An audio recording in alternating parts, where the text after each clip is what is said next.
entre les peuples français et les peuples africains, il y a des liens qui sont extrêmement forts. Nous ne sommes pas contre la France.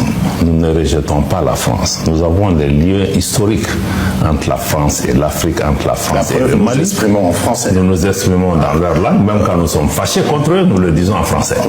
Bon, donc je pense que entre les peuples français et les peuples africains, il y a des liens qui sont extrêmement forts. Notre problème, c'est vraiment sur le plan politique. C'est des décisions politiques. C'est des décisions de l'État français qui pose problème par rapport à son attitude vis-à-vis de nous, et en nous traitant d'une façon condescendante, irrespectueuse, et aussi de penser pratiquement que nous ne sommes pas des États souverains, qu'elle peut décider pour nous et qu'elle peut faire ce qu'elle veut. Je pense que ce sont ces attitudes-là que nous avons dénoncées. Si la France change de posture, mais nous n'avons absolument aucun problème, parce que comme nous l'avons indiqué, notre engagement avec les pays sont fondés sur 3 principes majeurs que le président de la transition a déclinés, qui sont aujourd'hui des principes constitutionnels: le respect de la souveraineté du Mali, le respect des choix souverains du peuple et la prise en compte de ses intérêts.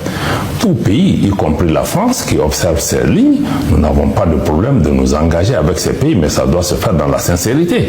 On ne peut pas travailler avec le Mali, contribuer à répandre le terrorisme, aider des groupes séparatistes qui cherchent la partition du Mali et en même temps être amis du gouvernement pour la stabilité.